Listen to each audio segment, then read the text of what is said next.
Okay, imagine this. You find a wallet. It's stuffed with cash, no ID, nobody around. What do? Turn it in, pocket it. Seems simple, maybe. On the surface, yeah. But then what if that cash means you can finally get that prescription filled? Or, pay for your family's next meal, suddenly doing the right thing.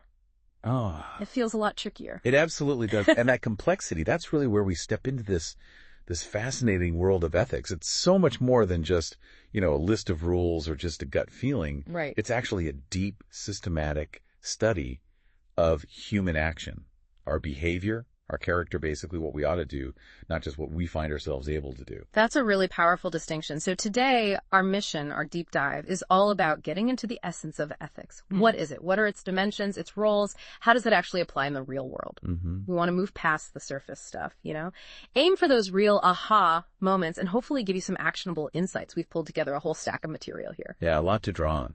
Think of this as your shortcut, maybe, to getting genuinely well-informed on a topic that's just...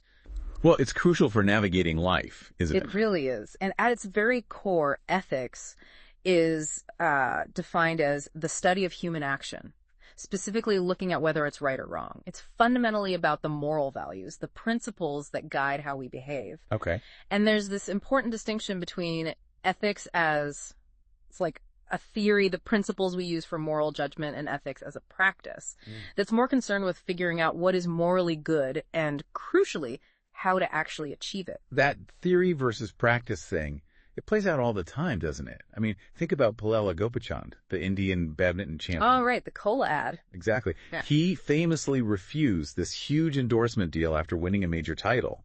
Meanwhile, you see lots of film stars endorsing what people sometimes call sin goods. It's such a clear example of someone picking values over, well, money. It really highlights that difference. You mentioned the difference between what is your right, legally speaking, versus what is the right thing to do. Like, the Supreme Court upholds free speech. Sure, that's a right. But it also stresses the need for self-restraint. Or, remember the controversy around the Paris Olympics opening ceremony? Vaguely, yeah. Well, they had the legal discretion to do what they did, but they faced a lot of criticism for disrespecting religious sentiments. Legally, okay. But was it the right thing? And then you flip it. Look at India's response after the Pahalgam terror attack. They specifically targeted terror camps, not civilian areas. Yeah. That decision was clearly rooted in doing what they saw as the right thing. So where does this whole idea, this word ethics, even come from? It actually goes way back. It comes from the Greek word ethos. Ethos. Yeah, ethos. Yeah. It means character, habit, or culture. It basically represents this fundamental code of conduct we sort of expect from each other and ourselves. And philosophers have obviously thought about this for ages. Oh, absolutely. Yeah. If you look at foundational figures, Aristotle, in his Nicomachean Ethics, big important work, he defined ethics as the study of ideal human character. Ideal character. Right. And its purpose, he argued, is to figure out the moral principles that should govern our behavior, guiding us towards living a life that's, virtuous and ultimately happy. It really zeroes in on character, principles, virtue, and, well, happiness or well-being. That framework, it makes a lot of sense when you start looking at real-world dilemmas. We found some really compelling examples in our research, like a journalist. Think of someone like Shiv Arora, the defense journalist in India. Respected figure. Right? Choosing not to publish a story because it wasn't fully verified, even if it meant losing a potential scoop. Or think about an engineer who consistently puts safety and sustainability above just cutting costs. These are everyday choices, but they have real ethical weight. And then you get into those classic thought experiments, the ones that really push your buttons and make you wrestle with tough choices. Yeah, like the trolley problem. Exactly, the trolley problem. You've got this runaway trolley. It's heading for 5 people tied to the track. You can pull a lever, divert it onto another track. But there's one person tied to that track. You pull the lever, sacrifice 1 to save 5. Ugh, it's awful just thinking about it. Or the Heinz dilemma. Right. Heinz's wife is dying. There's one drug that can save her, but the pharmacist is charging a fortune, way more than Heinz can afford. And the pharmacist won't budge. Won't budge. So should Heinz steal the drug? Save his wife? Or should he respect the law, the pharmacist's property? What's the right thing there? It's so tough. And the whistleblower's dilemma, too. Another classic. An employee finds out their company is doing something illegal, maybe harmful. If they report it, their job, their reputation, it's all on the line. So do they speak out, face the consequences. Yeah. Or stay silent and, become part of the problem. These aren't just academic games, are they? They reflect the kind of agonizing choices real people face. Like Asha Kempka, that retired senior IAS officer in India. Oh, the one with all the transfers. That's him. He famously exposed government corruption time and again, despite being transferred, over 50 times. Mm-hmm. His actions just scream integrity, honesty, sticking to the rules, even when it's incredibly difficult. And when that kind of ethical backbone is missing, the consequences can be just devastating, like that tragic hoarding collapse in Mumbai in 2024. Awful. 16 people died. And it turns out the structure was put up without proper permission on the wrong piece of land. Our research clearly flagged that as a massive failure of, business ethics, basic procedures. Just a profound lack of ethics. Yeah. A total breakdown. So, okay, we're starting to get a handle on what ethics is. But it seems just as important to understand what it isn't, because there are so many common mix-ups, right? Like, ethics isn't just about what feels right. That's a really, really crucial point. Yes, gut feelings, moral intuition, they play a role. But genuine ethical judgment needs more than that. It needs rigorous moral reason. Right. Just because something, feels okay to one person, like maybe cheating on a test, feels okay to them in the moment, that doesn't automatically make it an ethical principle. Ethics, really, it's an ongoing conversation. It's open to new evidence, different viewpoints. It's not about just rigidly sticking to an ideology based only on how you feel. And it's not just about religion either, is it? I mean, lots of religions have strong ethical codes, but they aren't exactly the same thing. Exactly. While religions often provide profound ethical frameworks, ethics as a discipline isn't confined to religious belief. You can have religious beliefs that, when examined ethically, might not hold up universally. Ethics isn't about just blindly following a dogma without considering evidence or other arguments. It tries to find those universal principles of conduct. Okay, another big one, being ethical. Yeah. Is it always just about following the law? That seems like a common assumption people make. Not at all. That came through really clearly in the sources we looked at. Sure, most laws try to capture some ethical standard, but ethics often goes way beyond just legal compliance. Right. Think about the civil disobedience movement, led by Gandhi. Ethically, fighting for justice, right? But legally, no, it was breaking the law at the time. Good point. Or think about a company. Maybe it follows the absolute minimum legal rules for pollution. Ticks all the boxes, but it's still causing significant harm to the local environment. Legally fine, maybe. Ethically, falling way short. So ethics isn't always the same as what's just socially acceptable either, or culturally normal. And definitely not just about what I personally like or dislike. Spot on. Social norms, they change. They vary hugely across cultures and time. But ethics aims for something more stable, these societally or institutionally accepted principles that ideally stand above just passing trends or personal whims. Yeah. A senior bullying junior colleagues just because they enjoy it or think it's acceptable. That's not an ethical justification. Ethics demands a more objective standard than just I like it or everyone else does it. Okay, let's peel back another layer then. Get to the real core, the essence of ethics. We came across this idea of moral intuitionism. What's that about? Moral intuitionism is this idea that some moral truths are just self-evident. We know them intuitively, almost instinctively. Yeah. Like the idea that love is generally good or that causing needless harm is wrong. So like a built-in moral compass. Kind of, yeah. The idea is there's this sort of natural moral law that we just grasp. It's part of being human. Then we get into something that feels really central to so many debates today. Absolute versus relative ethics. This seems like a big one. Oh, it's huge. And it really shapes how we approach moral decisions. Absolute ethics basically says there are universal, unchanging moral rules. They apply to everyone, everywhere, always. Think do not lie or respect human life. Absolute rules. Okay, fixed rules. Right. Then you have relative ethics. This view argues that moral rules aren't fixed. They depend on the situation, the culture, maybe even the individual's perspective. So an absolute rule might be stealing is wrong, period. But a relative view might say. A relative ethicist might say, well, stealing is, unless you're doing it to feed your starving family. The context changes the moral calculation. So absolute ethics gives you that clear, solid code, like the Universal Declaration of Human Rights. It's a strong anchor. Definitely. But the downside is it can seem rigid, right? Maybe it doesn't account for really complex situations or different cultural views, like the bombing of Hiroshima and Nagasaki. An absolutist might say that was just fundamentally wrong, period, even if others argue it ended the war faster and maybe saved lives in the long run. Exactly. That's the criticism. It can seem inflexible, right? Maybe even intolerant. And relative ethics. The good side is it allows for flexibility, it acknowledges nuance and diversity. Right. It recognizes context matters. But the danger, well, it seems like it could lead to chaos, couldn't it? If everything is relative, does anything go?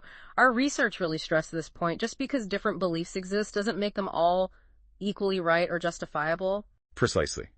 It's incredibly dangerous territory if you take it too far. Suggesting, for example, that Nazi ethics were somehow right for them is just morally bankrupt.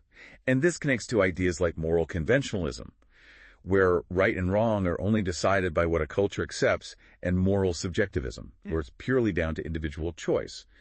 Both can be problematic. That tension between absolute and relative, it really comes alive with examples like, say, murder versus euthanasia. Great example. Yeah. Most people would agree murder is wrong, maybe an absolute wrong. Yeah. But then, what if a loved one is suffering terribly, no hope of getting better, and they ask you to help them end their suffering? Many people might see euthanasia in that specific context as the compassionate, maybe even the moral choice. Yeah. It's that clash. And this isn't just theoretical. You see this tension a lot in public service, right? Mm-hmm. Especially in places like India. Absolutely. We found examples like, imagine a poor farmer applying for a really critical fertilizer subsidy. They desperately need it, but maybe they're missing one piece of required paperwork. An officer following a strict, absolute ethics approach would say, rules are rules, no paperwork, no subsidy. They're upholding fairness, procedure. Right, by the book. By the book. But another officer, maybe leaning towards relative ethics, might look at the farmer's desperate situation, the context, and decide to grant the subsidy anyway, prioritizing empathy and the person's livelihood over rigid adherence to the rule. It shows how ethics often involves balancing these competing values. Let's dig a bit deeper into ethics versus law. We often hear that saying, law sets the minimum standard, ethics sets the maximum standard. That feels important. It's a really useful distinction. Plato supposedly said, good people do not need law. Bad people will always find their way around law. Interesting. And Swami Vivekananda added something similar, that a society isn't made strong just by having strong laws, but by having people with good character. Laws generally are set by some authority, they're enforced externally, there are penalties. Ethics, that's more internal, based on personal beliefs, societal principles. Usually no legal fines if you violate an ethical principle, though there might be other consequences. But the goal for both is kind of similar, isn't it? Guiding behavior, trying to make life better. Absolutely. They both aim to define how we should act in society. They both strive to improve life, modify behavior for the common good. They can even help resolve disagreements. Like when the Supreme Court in India recently clarified rules about stays on bail, that's a legal ruling, but is rooted in broader ideas of fairness and societal benefit, which are ethical concerns too. Okay, let's look at some tricky examples that really highlight this gap between legal and ethical. What about things that are illegal but people often see as unethical? And the flip side, things that are illegal but maybe ethical. Yeah, the research brought up some really thought-provoking ones. Things like capital punishment or abortion, legal in many places, but ethically highly contentious because they involve ending a life. Right. Or, politicians campaigning hard while they're out on bail for serious charges. Perfectly legal to campaign usually. But ethically, it raises questions for many people. And the other way around. Illegal, but ethical. Well, peaceful civil disobedience is the classic example. Gandhi's movement was illegal under British law, but widely seen as ethically necessary. Or think about Edward Snowden releasing classified information about government surveillance. Yeah. Illegal? Yes.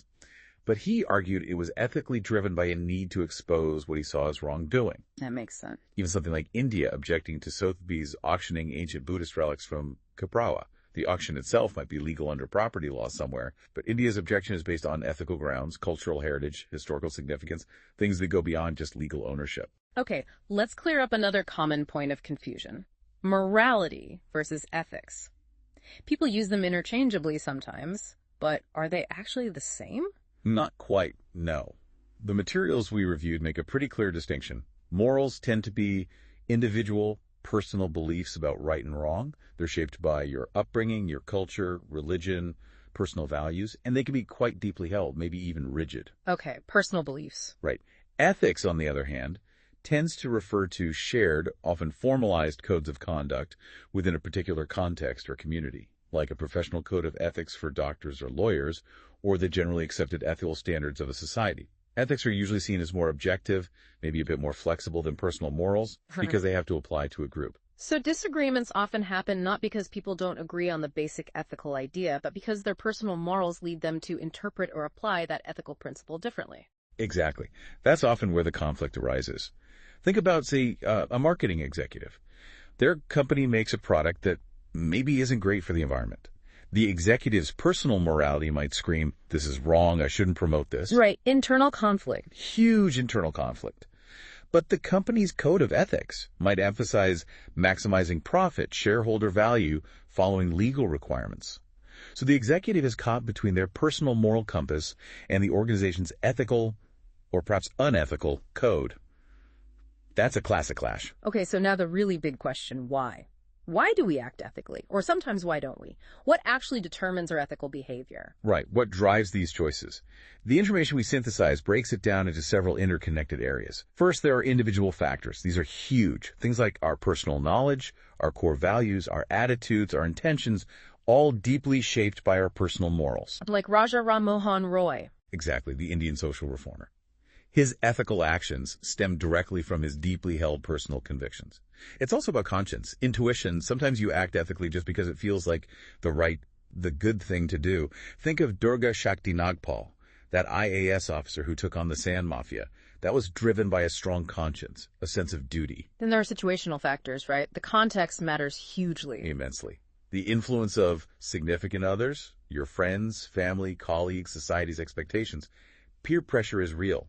And circumstances themselves. Stealing is generally wrong, sure. But if you're stealing bread to feed your starving children, the ethical equation looks different for many people. Or breaking a traffic light to rush someone to the ER. Precisely. That Supreme Court case where they helped a student who missed IIT admission because they couldn't pay the fees on time. That's the court looking beyond the strict rule to the specific, difficult circumstances. Opportunity also plays a role if it's easy to be unethical and get away with it. And rewards and punishments, obviously.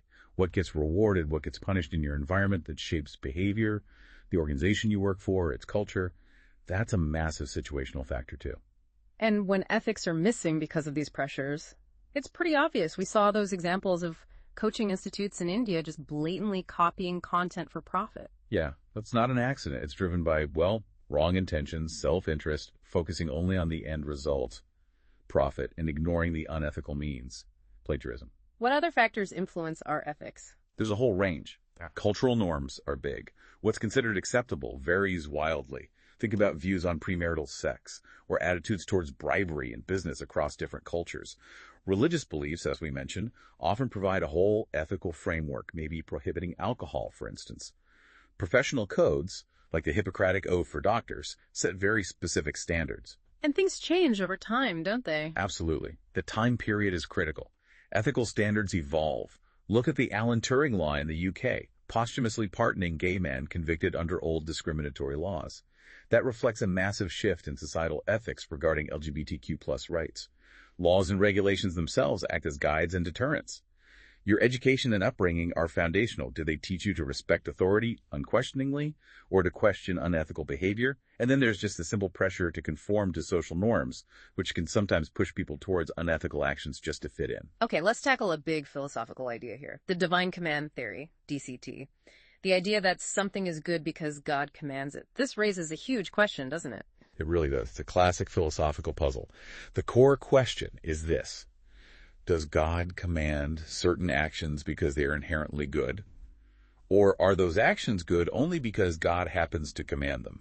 What's the difference there? Well, if God commands things because they're already good, it suggests there's a standard of goodness independent of God, one that even God recognizes. Okay. But if things are good only because God commands them, Yeah. then our research points out three big problems. First, the problem of arbitrariness. Arbitrariness. Yeah. If goodness is solely based on God's command, could God command something completely random, like, I don't know, always hop on one foot on Wednesdays, and that would suddenly become morally good? It seems arbitrary, right? Yeah.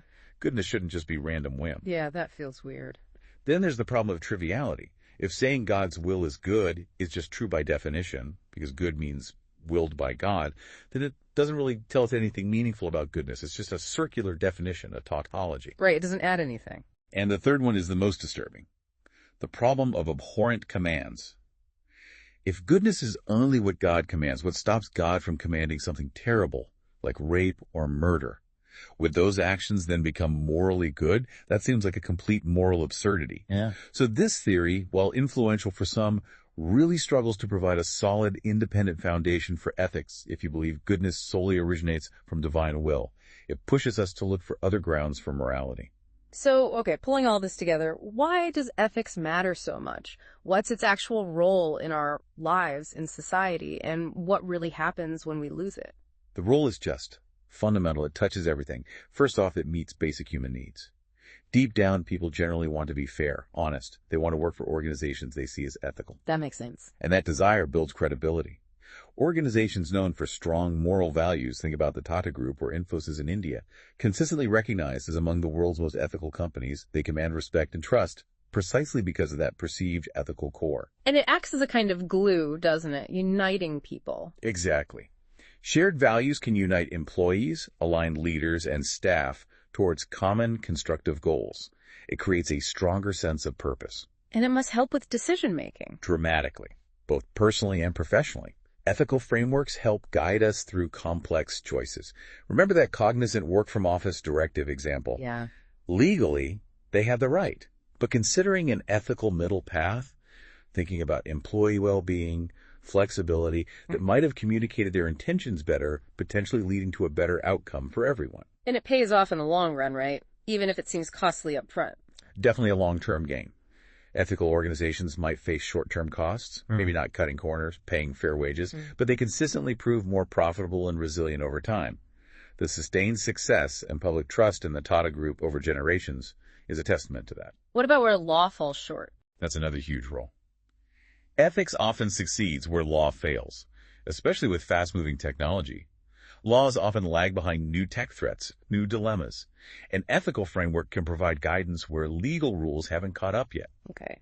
And on a personal level, engaging with ethics leads to self-realization. It helps you critically evaluate your own actions, understand yourself better, maybe even grapple with life's deeper questions. Ultimately, it just improves your thinking, your perspective, your judgment on moral issues. Like Sachin Tendulkar's father telling him being a good human was more important than being a good cricketer. Exactly. And Tendulkar's conduct, on and off the field, is still revered, partly because of that perceived ethical core. Or think of Ratan Tata's massive COVID relief donations, or Kiran Bedi's consistent ethical stance throughout her career as a police officer and activist. These are powerful examples of ethics in action making a real impact. But when that ethical compass is lost or ignored, what are the consequences? They're severe, and they ripple outwards. At the individual level, you see more crime, domestic violence, abusive behavior. At the social level, it fuels corruption, addiction, deepens inequalities. That HEMA committee report in India exposing sexual abuse in the Malayalam film industry, that's a shocking example of social-level ethical failure. Right. Within organizations, a lack of ethics breeds nepotism, destroys trust, tanks efficiency. In politics, it can lead straight to the criminalization of the political process itself. Internationally, it sparks disputes, wars, refugee crises. And new areas, too, like bioethics. Absolutely. Bioethical dilemmas, abortion, animal rights, cloning, AI ethics become incredibly fraught without a strong ethical foundation. And environmentally, a lack of ethics leads directly to unsustainable development, harming the planet for short-term gain. Losing ethics really affects every single level of existence. So let's broaden the view now. Look at the landscape of ethics, its different dimensions, how it applies in different areas. It's not just about my individual choices in isolation, is it? No, not at all. Our research highlighted several key dimensions that are all interconnected. There's personal ethics. That's your own moral compass, your individual sense of right and wrong. Okay. Then there's organizational ethics. How does ethics function within companies, institutions? What's the ethical culture? Then you zoom out to societal ethics, the shared values, norms, expectations of a whole society. And crucially, these aren't separate boxes. Personal ethics obviously influences how you act in an organization, and organizations need to be sensitive to broader societal values. They're linked. And then there was ethics for the future world, That really brings in sustainability, doesn't it? Exactly. It's about our responsibility to future generations. India, updating its National Biodiversity Strategy and Action Plan, and BSAP, aiming to protect 30% of its land and marine areas. That's a concrete example of this ethical commitment to the future, to preserving biodiversity. And within sustainability, there's that social equity dimension. Right. That means sustainability isn't just about the environment. It's also about striving for fairness, helping the poorest develop economically while protecting the environment. It's about balancing present needs with future well-being, often requiring thoughtful restraint for the collective good. Our sources also touched on how Western religious ethics have shaped ethical thinking. Yeah, a huge influence. Biblical traditions, for example, strongly emphasize social justice, hospitality, protecting the vulnerable. A key idea is judging a society by how it treats its poorest members, making sure no one falls through the cracks. Core concepts include loving God by loving your neighbor, the 10 Commandments, Jesus' teachings on forgiveness and mercy, stewardship of creation, the sanctity of life. Those calls for peace from Christian groups in Manipur, India, recently, that's embodying this tradition. And Roman Catholic social thought.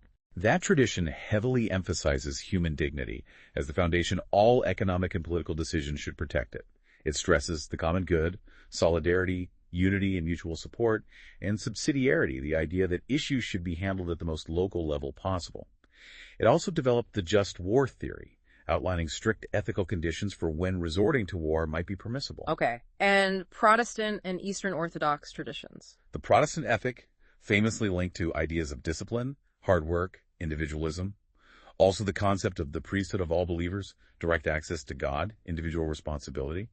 Often there's a strong ethical dualism, a sense of conflict between good and evil, coupled with a significant focus on social justice and community action.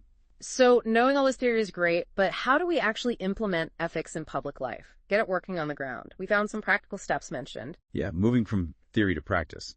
Increasing awareness through value education in schools and communities, that's fundamental. Promoting communitarianism, like through corporate social responsibility, CSR programs, encouraging businesses to think about the collective good. It's also about balancing rights and restrictions, isn't it? It is. Carefully curtailing individual liberties when necessary for broader societal order, like the reasonable restrictions on fundamental rights found in many constitutions, and teaching duties alongside rights, like Gandhi emphasized. Ensuring society has safety nets so people don't fall through the cracks, reflecting that biblical principle. And big policies can play a role. Definitely. Implementing overarching policies aimed at societal good things like India's PMJDY for financial inclusion or MGNREGA for rural employment guarantee. These are large-scale attempts to embed ethical considerations into public policy. And applying this globally, like with climate change, that America First approach really hampered the Paris Agreement for a while. Exactly.